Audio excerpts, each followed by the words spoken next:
বাজলো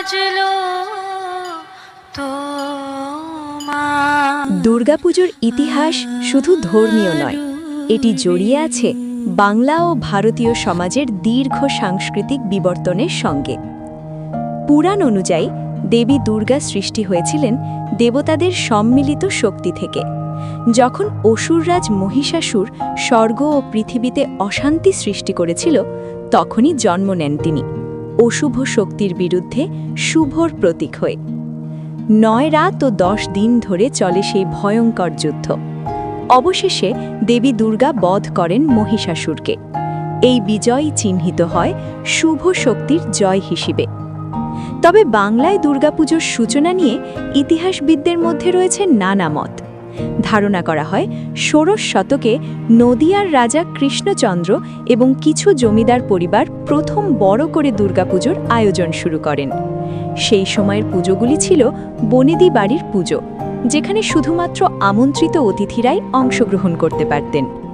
পরবর্তীতে 1757 সালের পলাশীর যুদ্ধের পর ব্রিটিশ শাসনের সময় জমিদাররা নিজেদের প্রভাব ও ঐশ্বর্য প্রদর্শনের জন্য দুর্গাপুজোকে আরও জাঁকজমকপূর্ণ করে তুলেছিলেন। এরপর আসে এক ঐতিহাসিক পরিবর্তন।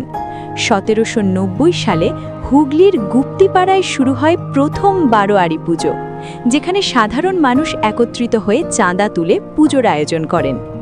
এই বারোয়ারি থেকেই জন্ম নেয় আজকের সার্বজনীন দুর্গাপুজো। 19 শতক ও 20 শতকে দুর্গাপুজো আর শুধু ধর্মীয় উৎসব থাকেনি, এটি হয়ে উঠেছে এক সামাজিক ও সাংস্কৃতিক আন্দোলন। নাটক, সঙ্গীত, শিল্প সব কিছুর এক অপূর্ব মেলবন্ধন ঘটতে থাকে এই উৎসবকে ঘিরে। আজ দুর্গাপুজো শুধু বাংলায় নয়, বিশ্বজুড়ে ছড়িয়ে পড়েছে এক অনন্য সাংস্কৃতিক পরিচয় হয়ে।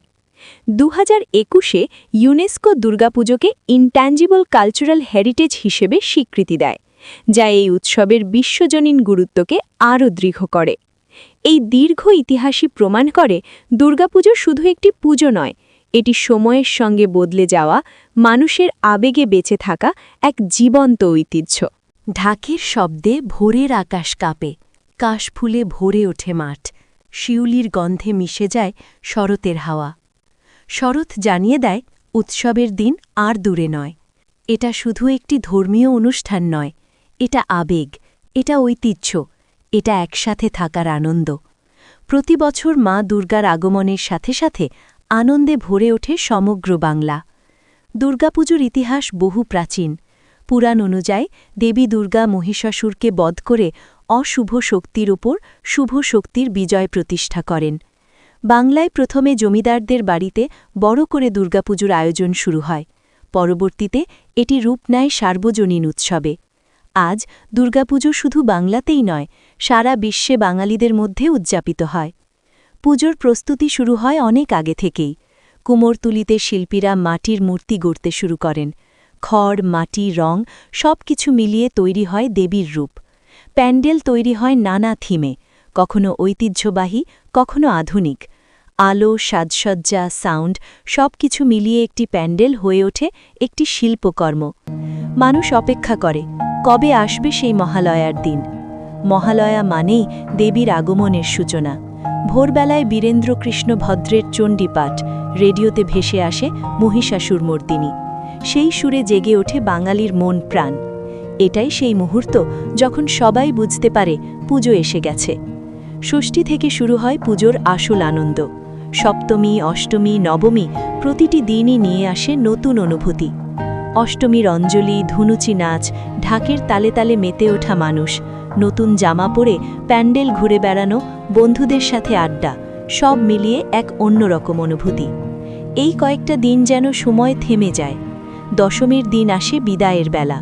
সিঁদুর খেলা, মায়ের বিদায় সব কিছুতেই মিশে থাকে আনন্দ আর বেদনা। আসছে বছর আবার হবে, এই আশাতেই সবাই বিদায় জানায় দেবীকে।